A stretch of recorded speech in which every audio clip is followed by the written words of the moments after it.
I know now that it could never work between us. As much as we wanted to, it could never be! Not because you're a rabbit, but because you're black!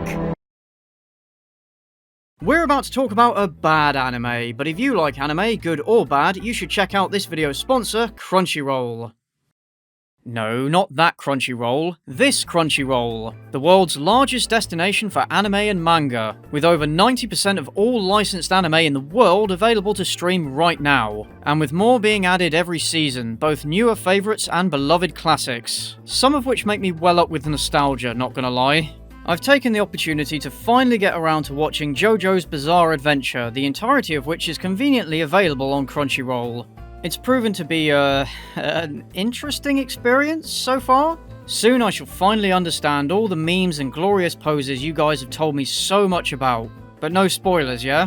Signing up for Crunchyroll Premium will grant you access to an unlimited amount of anime, manga, and drama titles, which you can view on all devices ad-free in glorious 1080p HD and with professionally done subtitles. They also have different tiers of membership depending on how much of a weeb you want to be. I kid. But in all seriousness, if you do want to watch a lot of anime, this is probably the best and most convenient way to do so. So go to crunchyroll.com/cynicalreviews or click on the link in the description to get your 14-day free trial of Crunchyroll Premium now. That's crunchyroll.com/cynicalreviews, and let me know in the comments what anime I should check out next. Nothing that's gonna make me regret asking though, alright? Giggity, giggity. I often get asked if I like anime, and the answer is that it really depends. I'm certainly no expert, but I like some of it. The good stuff, you know, the stuff that interests me. And yes, Cowboy Bebop is on my list, and I will get around to watching it eventually, so stop nagging me, you know who you are. And then there's all the weird stuff that I tend to avoid for fear of getting added to multiple watch lists. And I am not going back to jail again. But occasionally something unique and fascinating comes to my attention, and as soon as I heard about the infamous ghost stories, I just had to share it with you all. Oh man. Hope the people for the ethical treatment of animals never find out how we've totally f***ed this cat. Based on a Japanese book series, Ghost Stories follows a group of kids who encounter, well, ghosts, and then have to get rid of them. Imagine Scooby-Doo, but with a special needs child. An old Yuki Shirogane would have gotten away with it too, if it wasn't for us meddling kids and our trusty sidekick Ketchero. It's a subpar show for kids, one that isn't particularly interesting or well made. And when it aired in Japan between 2000 and 2001, it bombed and seemed destined to pass into obscurity. They hoped it would do better upon being introduced to the West, and that's where things got really interesting. The argument over the merits of subs versus dubs is pretty much a civil war among anime fans and is about as likely to be peacefully resolved as Berserk is to receive a satisfying conclusion. But Ghost Stories is a clear example of where dubs are far superior. Wow! Worshipping Satan is awesome! It's also a rare example of an anime that was made better by being exported to the West. Usually the opposite is the case. After it flopped in Japan, the original licensor Aniplex were desperate to make it more successful in the Western market, and so they gave the English dubbers at the American company AD Vision an unparalleled amount of freedom. They couldn't change the names of the characters, how the ghosts were defeated because they're based on traditional Japanese ghost stories, or the meaning of each episode. But apart from that, they were told to do pretty much whatever they wanted, as long as they thought it would make the show more popular. And that's how things got spicy, because the actors decided to have a field day with it. The English dub is the textbook definition of not giving a f***. Why am I doing this? It's not faithful to my character arc. Oh well, I'm getting paid for this, just better read the script. They followed the general story structure and events of each episode, but otherwise made things up as they went along, with much of the dialogue being ad-libbed and the gags being completely improvised. The result was an irreverent, self-aware parody that transforms Ghost Stories from what would otherwise be an unoriginal, tropey, and forgettable series into a true so-bad-it's-good cult classic. Jam-packed full of stuff that you probably wouldn't want your mother to hear, like copious amounts of foul language. That son of a bitch! Yeah, take it, bitch, like that! You know what I hear? I hear the sound of you shutting the f*** up. Abusive takedowns. After all that training, you're still such a little bitch. Aren't you a little young for Alzheimer's? What's up with the Fire Island wrist Oh, action? for God's sakes, you kids are so stupid. You both deserve to die. Sex jokes, Bang me till I'm screaming by raging horny pussy sluts. Oh, this is perfect. I saw you beating off the other day, Tiny. Or should I say Speedy? What the hell happened to the doorknob? You left me a little frustrated. dark comedy, So far, I've killed my frog, 2 gerbils, 16 goldfish, a schnauzer, and a dachshund. This is the only bastard that survived me. I'm lonely, horny, and don't make a lot of money. What do I have to live for anyway? What was she for?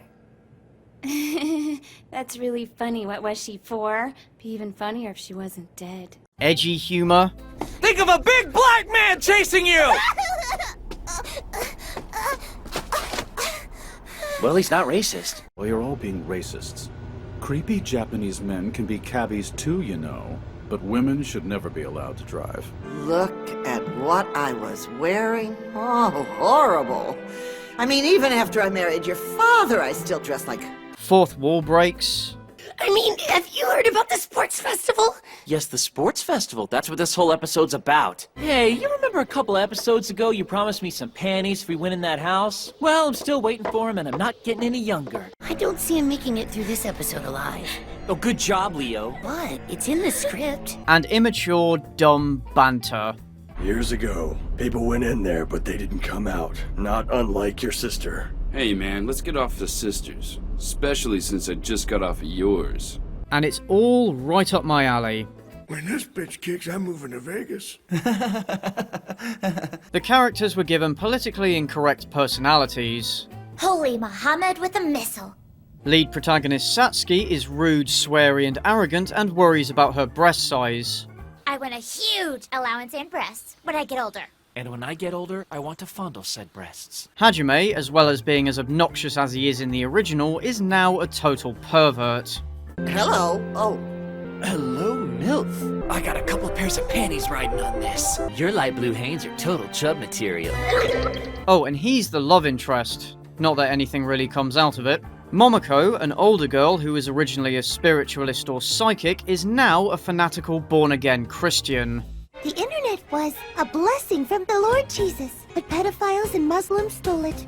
Oh my, what a gifted seamstress. I hope you're not a homosexual. If you want something to happen, you just need to pray and not be a Muslim or Jewish. They also use her to throw shade at religious hypocrisy. Nice ass. Do not lust in your heart. Jesus, you're right. Leo, the self-proclaimed paranormal expert, is now Jewish for some reason and is the butt of a lot of Jew jokes. Oi, frickin' bang. 9 inches cut. Cut, you know, like in as in I'm Jewish. You're treating Leo. What? Why me? Because Jewish people rock! Finally! Here I Can come! we all kind of go someplace cheaper? As well as comments from Momoko. My people are always punished. Now with the goddamn Hamas, it's gonna get even worse. Well, you know, probably shouldn't have killed Jesus. And his mouth looks like the rim of a condom. He's the only character that's depicted as having these dick-sucking lips, and it looks weird. And Satsuki's younger brother Keiichiro, who was previously just a bit of a crybaby, has been made mentally challenged, with much of his dialogue replaced with incomprehensible babbling. Can't understand you. And he's regularly ripped on by the others. What? Ketchero, what are you in? It was a different time. I believe she's referring to the school's imposed radio silence. God, what a... There's a fair amount of stuff in here that's offensive, so if you are sensitive to that sort of thing, maybe give it a miss. How Hitler? But while I don't necessarily endorse some of the language that's used, it's still really funny to hear it coming out of the flapping mouths of poorly animated children, especially when you're not expecting it. Why are you still crying? Because his pajamas are gay. Yeah. Just remember, guys, it's all meant in good fun. Principals always look like lesbians. Monica Rial, who voiced Momoko, said that they wanted to be equal opportunity offenders, which is why they took shots at everyone and everything they could. They even insulted each other on occasion. God, what an egomaniac. He even makes Chris Patton look humble. Or Greg Ayers. Pop culture references also abound, probably in a handwave attempt to give the show more appeal. It might be a little painful, like watching 2.5 Men. Perhaps the most noteworthy is a running joke about Christian Slater's career, which at that time had taken a severe downturn. And then when his mother came home, she found him, as dead as Christian Slater's career. But while many of these references have aged like milk, the risque humor still hits pretty hard. Like I said, they're using spells. Doesn't work. I used a Ouija board once to contact a dead hooker I saw on the news, and she never showed up. Bitch. They even throw in some very unsubtle political comments. I'm all alone, forgotten, like a black family in Bush America. Some of which are surprisingly relevant. God, can you go bomb an abortion clinic or something? You just wait. When that wonderful president finishes stacking the Supreme Court, we won't have to. But nothing is subjected to more scathing ridicule than the show itself. Hell, I could have just stayed home and have a ghost attack me. The show's so damn predictable. Characters often break the fourth wall to criticize various aspects of the production, including the show's predictability, since almost every episode follows the same formula. What'll we do? Okay, I'm sorry. When are you going to need another dramatic plot point until you decide to whip out that damn ghost book? Its lack of originality. It's the chick from The Ring! I mean, The Grudge. What movie are we ripping off again? Grudge. And other writing flaws. The script so far isn't making any sense to anyone working on the show, so here's what we got. Shots were also taken at the show's terrible animation. Oh, damn anime. Look what's happened to my eyes. Oh my god, what the hell's happening here? These are the fastest lip flaps I've ever had to sync! On the other hand, sometimes they were more successful at syncing their dialogue to the flapping mouths than the original Japanese voice actors were, so that's something. I look like my father and my brother after 9 masters. They also took the opportunity to openly mock other anime cliches, of which Ghost Stories has many. Leave me alone, I'm doing my standard anime elbows up pose. This includes some of the show's weirder bits, like the sexual stuff that was present in the original despite it being intended for a young audience. That's anime for you, I guess. Satsuki in particular is subjected to multiple panty shots, which are repeatedly called out by the cast. Okay, stop trying to look up my skirt. It's a cartoon! Bearing in mind that she's meant to be 11, the writing team should have gone straight to solitary confinement in horny jail. Oh wow, I can't even comprehend how inappropriate this is. Is this just a cultural divide thing, or do we need to get Chris Hansen involved? The ending music is also oddly inappropriate, being titled Sexy Sexy and is upbeat as opposed to the more sedated anime outros that I'm used to. And no, they didn't add this in, this is the original song. It's also really jarring how the start of every episode establishes a horror tone but then cuts to a perky comedic intro song. It's such a tonal clash. There are still some moments of creepy horror, but the dub renders even the most poignant moments utterly hilarious. His funny little requests. Touch me. His reprimands. Touch me harder. It's not a uniformly funny experience. There are definitely sections of episodes where the laughs are as scarce as the animation frames, I guess because the material was less inspiring. But other sections lend themselves very well to the banter, and these bits compensate for the lulls in comedy. You can tell that the cast had a lot of fun with some parts in particular. Now I know why poor people bitch all the time! If they have to climb stairs like this every day, why are they all so fat? We need to find someone to call the police, although they're probably used to getting calls like that from this place. According to Real, the tone of whatever scene was being recorded would be set by whichever actor got into the studio first, and the others would follow their lead, so everyone always wanted to be the first in. I'd have loved to have been a part of this. It must have felt like a refreshing opportunity to just let their hair down and go nuts. Stand closer, I can't even feel it! And they wonder why I like black men! And it's even funnier knowing that this isn't just a riff track or a complete joke, as with, for example, VR Troopers, where the cast got drunk and redubbed the show on the last day on set. You know, Dad, every time I hear that, I think about you. But where the are you, and why did you give me such a fat dog? Now get the out of here!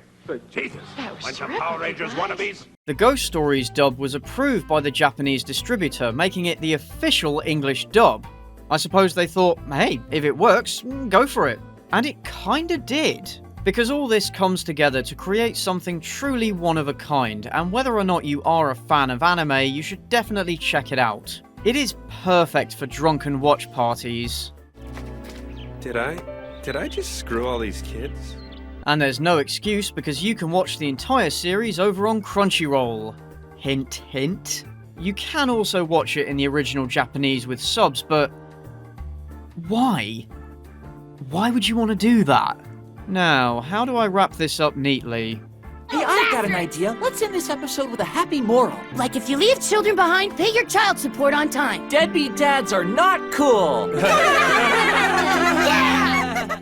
Thanks for watching, folks. If you liked the video, do check out Crunchyroll if you can. Other ways to support the channel include picking up some merch, pledging your support on Patreon, or becoming a YouTube channel member. Your support goes a long way in helping these videos get made, and patrons get early access to videos and a mention in the credits. Join my public Discord server and follow my social media to stay up to date, and I'll see you in the next one.